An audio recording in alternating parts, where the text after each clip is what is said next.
খবৰ লৈ আহিছো হিন্দু নে মুছলমান ধৰ্মৰ পৰিচয়ক লৈ এবাৰ ভয়ংকৰ কাণ্ড সংঘটিত কৰাৰ অভিযোগ উত্থাপন হৈছে পুনৰবাৰ ৰাজ্য জুকাৰি যোৱা এটা ঘটনা সংঘটিত হৈছে একাংশই ধৰ্মৰ চিনাক্তকৰণৰ দৰে নিৰ্লজ্জ কাণ্ডৰ আশ্ৰয় লৈছে উগ্ৰ হিন্দুত্ববাদী নামধাৰী সংগঠনৰ যি কাণ্ড সেই কাণ্ডক লৈ এবিএমচিয়ে তীব্ৰভাৱে গৰিহণা দিছে ডাঙৰ খবৰে মুহূৰ্তত আপোনালোকৰ মাজলৈকে লৈ আহিছো এটা অত্যন্ত গুৰুত্বপূৰ্ণ খবৰ জনাইছো সবিস্তাৰে বিগত সময়ত বহুবাৰ ৰঙিয়াত এনে ধৰণৰ আতংকময় পৰিবেশৰ সৃষ্টি হৈছে বুলি কৈছে আমি জনাই গৈছো ধৰ্মৰ পৰিচয়ক লৈ ভয়ংকৰ কাণ্ড সংঘটিত কৰাৰ এক প্ৰকাৰ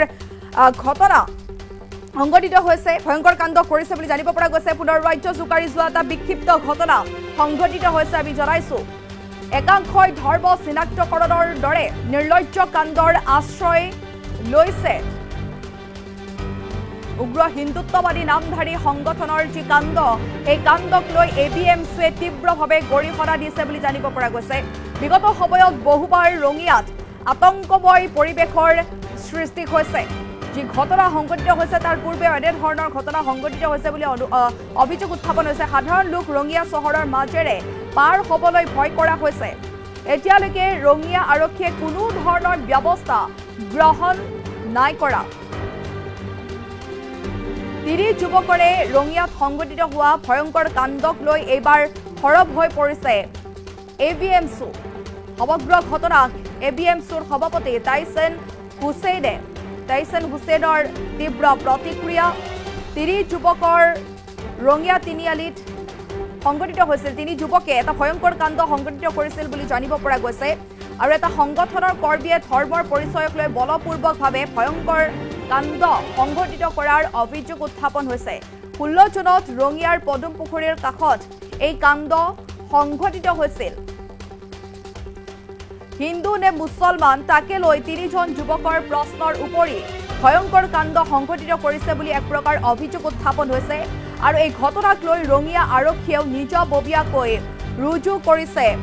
গোচৰ সমগ্ৰ ঘটনা পোহৰলৈ অহাৰ পাছতেই ৰঙিয়াত ইতিমধ্যে তীব্ৰ প্ৰতিক্ৰিয়াৰ সৃষ্টি হৈছে বুলি জানিব পৰা গৈছে আৰু এনেধৰণে এতিয়া দেখিবলৈ পোৱা গৈছে ৰঙিয়াত এটা চাঞ্চল্যকৰ ঘটনা এটা বিক্ষিপ্ত ঘটনা সংঘটিত হৈছে আৰু এই ঘটনাক লৈ কিন্তু এক প্ৰকাৰ তীব্ৰ চাঞ্চল্যৰ সৃষ্টি হৈছে ৰঙিয়াত আৰু এই ঘটনা সন্দৰ্ভত আছে কিছু বিস্ফোৰক মন্তব্য লৈ আহিছো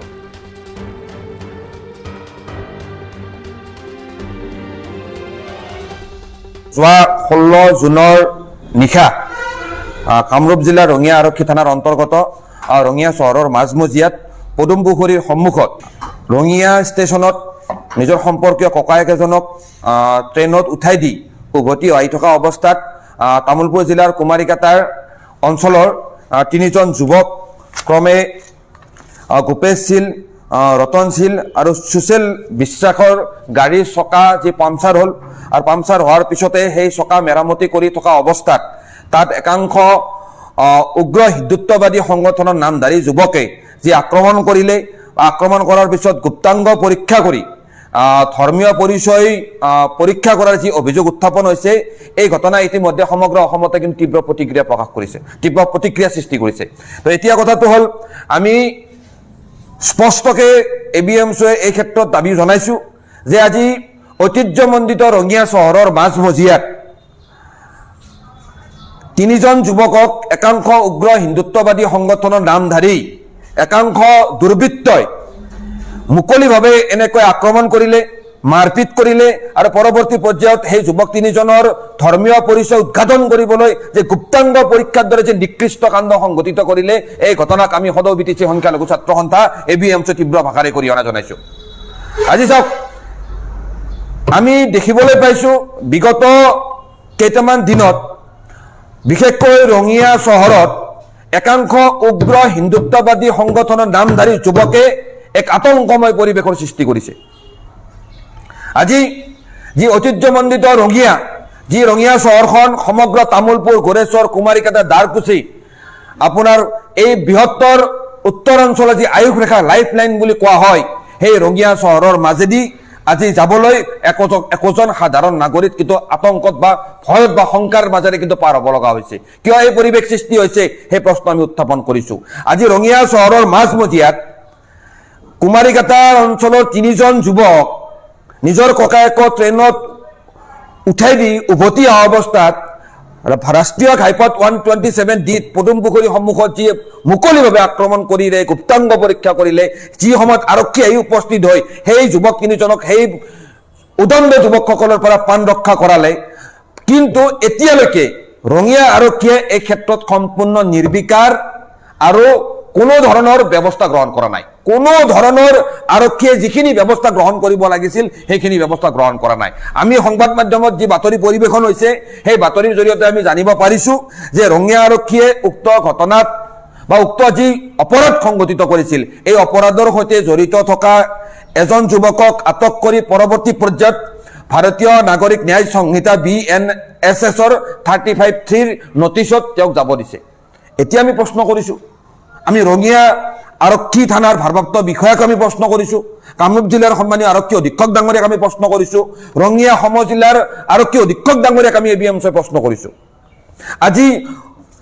অসমৰ আগশাৰীৰ সংবাদ মাধ্যমত এনেকৈ ৰঙিয়াৰ সংঘটিত হোৱা যোৱা 16 জুনৰ যেনেকৈ তিনিজন যুৱকক মুকলিভাৱে আক্ৰমণ কৰা, গুপ্তাংগ পৰীক্ষা কৰা যি অভিযোগ উত্থাপনৰ বাতৰি মুকলিভাৱে প্ৰকাশ পাইছে, অসমৰ বহুল প্ৰচাৰিত ইলেক্ট্ৰনিক বা ছেটেলাইট সংবাদ মাধ্যমত এই বাতৰিসমূহ ধাৰাবাহিকভাৱে প্ৰচাৰ হৈছে। ৰঙিয়াৰ যথেষ্টখিনি সচেতন নাগৰিকে এই ঘটনাৰ লগত জড়িত থকা দুৰ্বৃত্তসকলক দৃষ্টান্তমূলক শাস্তি দিয়াৰ দাবী জনাইছে। কিন্তু এতিয়ালৈকে ৰঙিয়া আৰক্ষীয়ে কিয় কোনো ধৰণৰ আইনী ব্যৱস্থা গ্ৰহণ কৰা নাই? এতিয়ালৈকে ৰঙিয়া আৰক্ষীয়ে কিয় এই ঘটনা সংক্ৰান্তত নিজৰ স্থিতি স্পষ্ট কৰা নাই? সেই প্ৰশ্ন আমি ABMC উত্থাপন কৰিছো। একোজন সচেতন নাগৰিক হিচাপে আমি প্ৰশ্ন উত্থাপন কৰিছো। আজি আমি দেখিবলৈ পাইছো, আজি কিছুদিন আগতে ৰঙিয়াত ৰুদ্ৰমণি ধাবাৰ এটা ফটো এখনক লৈ বা ৰুদ্ৰমণি ধাবাৰ নামটোক লৈ ৰঙিয়াত এক অপ্ৰীতিকৰ পৰিস্থিতিৰ সৃষ্টি হৈছিল। আমি সকলো ধৰণৰ অপ্ৰীতিকৰ পৰিস্থিতিক আমি গৰিহণা জনাইছো। কিন্তু সিদিনাখন যি CCTV কেমেৰাৰ ফুটেজ আমি দেখিবলৈ পাইছো, সেই সময়ত ৰঙিয়াৰ পৌৰপতিজন যিজন এজন জনপ্ৰতিনিধি, ৰাইজৰ দ্বাৰা নিৰ্বাচিত জনপ্ৰতিনিধি, সেইজন প্ৰতিনিধিয়ে তাত গৈ প্ৰথমে আক্ৰমণ কৰাৰ ঘটনা সৰ্বজনবিদিত, CCTV কেমেৰাত স্পষ্টভাৱে প্ৰকাশ পাইছে। আমি যিকোনো এজন জনপ্ৰতিনিধিয়ে এনেকৈ আইন হাতত তুলি লোৱাৰ অধিকাৰ ক'ত পালে সেই প্ৰশ্ন আমি তেতিয়াই উত্থাপন কৰিছিলো। কিন্তু পৰৱৰ্তী পৰ্যায়ত আমি দেখিবলৈ পালো সেই একেজন জনপ্ৰতিনিধি, একেজন ৰঙিয়া পৌৰপতিক কাষত থিয় কৰাই ৰঙিয়া আৰক্ষীয়ে সংবাদমেল সম্বোধন কৰিছে, সংবাদ মাধ্যমত তেওঁলোকে বিবৃতি প্ৰদান কৰিছে। এয়া কেনেকুৱা ধৰণৰ আইনী ব্যৱস্থা? আমি আজি ক'বলৈ বাধ্য হৈছো যে ৰঙিয়া আৰক্ষী থানাৰ বৰ্তমান যিটো পুলিচিং ব্যৱস্থা, এয়া ৰঙিয়াৰ ইতিহাসৰ আটাইতকৈ দুৰ্বল পুলিচিং ব্যৱস্থা আজিৰ তাৰিখত। আজি ৰঙিয়া অঞ্চলটোত আজি কোনোবা দুষ্কৃতিকাৰীয়ে ৰঙিয়াখন দখল কৰি থৈছে নেকি সেই প্ৰশ্ন আমি উত্থাপন কৰিছো। যদি ৰুদ্ৰমণি ধাবাৰ সেই নামটোক লৈ আপত্তি আছিল, তাত থকা ফটোসমূহ লৈ আপত্তি আছিল, কিয় ৰঙিয়া পৌৰসভাই উপযুক্ত বিভাগীয় ব্যৱস্থা গ্ৰহণ নকৰি কিয় পৰৱৰ্তী পৰ্যায়ত তাত গৈ আক্ৰমণৰ দৰে ঘটনা সংঘটিত কৰিলে? একে সময়তে আমি তাৰ সেই সময়ত যি প্ৰত্যাক্ৰমণৰ ঘটনা আছে এই ঘটনাক আমি গৰিহণা জনাইছিলো। তো পৰ্যায়ক্ৰমে আজি কিছুদিন আগতে ৰঙিয়াৰ হচঙত এখন ইছলামিক পতাকা, পাকিস্তানী পতাকা বুলি কৈ ৰঙিয়া বন্ধৰ দৰে কাৰ্যসূচী ৰূপায়ণ কৰা হ'ল, তাত মছজিদত আক্ৰমণ কৰা হ'ল, মাৰপিট কৰা হ'ল, পৰৱৰ্তী পৰ্যায়ত এজন নিৰীহ ব্যক্তিক আৰক্ষীয়ে আটক কৰি জেললৈ প্ৰেৰণ কৰিলে। তো ধাৰাবাহিকভাৱে আমি দেখিবলৈ পাইছো যে ৰঙিয়া চহৰখনত বিশেষকৈ এটা নিৰ্দিষ্ট ধৰ্ম বা জাত পাতৰ নামত এক ভয়ংকৰ ৰাজনৈতিক বাতাবৰণ তৈয়াৰ কৰিবলৈ সৃষ্টি কৰা হৈছে। কিন্তু আমি স্পষ্টকৈ কৈছো, আমি সংবিধান বিশ্বাসী মানুহ, আমি আইনত বিশ্বাসী মানুহ, কোনো কাৰণতে এনেকুৱা ধৰণৰ উদ্ভণ্ডালিক আমি সহ্য নকৰোঁ বা উদ্ভণ্ডালিক আমি কেতিয়াও মানি নলওঁ। আজি ৰঙিয়া আৰক্ষীয়ে কিয় ৰঙিয়া চহৰৰ মাজমজিয়াত ষ্টেচনৰ পৰা উভতি অহা অৱস্থাত মুকলিভাৱে মাৰধৰ কৰা সেই তিনিজন যুৱকক কিয় সুৰক্ষা দিব পৰা নাই? কিয় আৰক্ষীয়ে তিনিজন যুৱক দিনৰ 2টা বজালৈকে থানাত বহাই ৰাখিলে? কি আচলতে একো যদি ঘটনাই ঘটা নাছিল, সেই 35(3) BNSSৰ নটিচ কিয় ইছ্যু কৰা হ'ল সেই প্ৰশ্ন আমি ৰঙিয়া আৰক্ষীৰ সন্মুখত উত্থাপন কৰিছো। আমি আশাবাদী যে ৰঙিয়া আৰক্ষীয়ে জনহিত জনসেৱাত যি শ্লোগান, সেই শ্লোগান বাস্তৱ ক্ষেত্ৰত কাৰ্যকৰী কৰি ৰঙিয়াত আইনৰ শাসন প্ৰতিষ্ঠা কৰিব। ভাৰতৰ সংবিধানে দেশৰ প্ৰতিজন নাগৰিকক আৰ্টিকেল 19 যি মুকলিভাৱে বিচৰণ কৰা যি অধিকাৰ প্ৰদান কৰিছে, অবাধে বিচৰণ কৰা যি অধিকাৰ প্ৰদান কৰিছে, সেই অধিকাৰ সুৰক্ষিত কৰিব। আৰ্টিকেল 21 যি life with dignity and liberty প্ৰদান কৰিছে, সেই অধিকাৰ সুৰক্ষিত কৰিব। The police is duty bound, Rangia police is duty bound to provide every security to every citizen of Rangia and it near by places, কিন্তু ৰঙিয়া আৰক্ষীয়ে সেইখিনি বাস্তৱত কৰিব পাৰিছেনে? ৰঙিয়া আৰক্ষীক আমি প্ৰশ্ন কৰিছো, সেই ঘটনাখিনিক লৈ আৰক্ষীয়ে এতিয়ালৈকে কিবা স্থিতি প্ৰকাশ কৰিব পাৰিছেনে? কিয় পৰা নাই? সেই প্ৰশ্ন আমি ABMC উত্থাপন কৰিছো। কথা এটাই আমি স্পষ্টকৈ কৈছো যে ৰঙিয়াত একাংশ উদণ্ড যুৱকে উগ্ৰ হিন্দুত্ববাদী সংগঠনৰ নাম লৈ শাসন আৰু ক্ষমতাৰ ভয় দেখুৱাই আজি গোটেই ৰঙিয়াখন এক আতংকময় পৰিৱেশ সৃষ্টি কৰিছে, আৰু ৰঙিয়া আৰক্ষী সম্পূৰ্ণ নিৰ্লজ্জভাৱে আজি কিন্তু নিৰ্বাক হৈ আছে, কোনো ধৰণৰ ব্যৱস্থা গ্ৰহণ কৰা নাই। এই ঘটনা গণতন্ত্ৰৰ প্ৰতি ভাবুকি। এনেকুৱা ধৰণৰ আচৰণ যদি আমি সময় থাকোঁতে প্ৰতিহিত কৰিব নোৱাৰো, তেনেহলে আহি থকা দিনত নিশ্চয় জনগণৰ মাজত বিভেদ সৃষ্টি হ'ব, জনগণৰ মাজত বিভিন্ন গোটৰ সৃষ্টি হ'ব, আৰু এয়া জনস্বাস্থ্যৰ প্ৰতি ভাবুকি, এয়া জনগণৰ মৌলিক সাংবিধানিক অধিকাৰৰ প্ৰতি ভাবুকি। আমি আশাবাদী যে ৰঙিয়া চহৰৰ মাজেৰে কোনো এজন ব্যক্তি যাতে পাৰ হৈ যাওঁতে নিজকে ভয়ৰ বাতাবৰণ বা ভয়ৰ পৰিৱেশৰ যাতে মুখামুখি হ'ব লগা নহয়। ৰাইজৰ মনত আৰক্ষীৰ প্ৰতি যি বিশ্বাস আৰু আস্থা যি হেৰাই গৈছে আজি ৰঙিয়াত, সেই আস্থা আৰু বিশ্বাস যাতে ৰঙিয়া আৰক্ষীয়ে উভতাই আনে, সেই আমি ABMC দাবী উত্থাপন কৰিছো। কোন এনেকৈ দাদাগিৰি কৰা ল'ৰা ৰঙিয়াত তৈয়াৰ হৈছে, যিসকলে আৰক্ষী চকুৰ সন্মুখত এনেকৈ কাৰোবাৰ গুপ্তাংগ পৰীক্ষা কৰিব কাপোৰ খুলি? এইটো লজ্জাজনক কথা, সভ্য সমাজৰ বাবে লজ্জাজনক কথা। নিজকে কোন সংগঠনৰ নাম লৈ কোন যুৱকে আজি এনেকুৱা ঘটনা সংঘটিত কৰিছে? কিয় পোহৰলৈ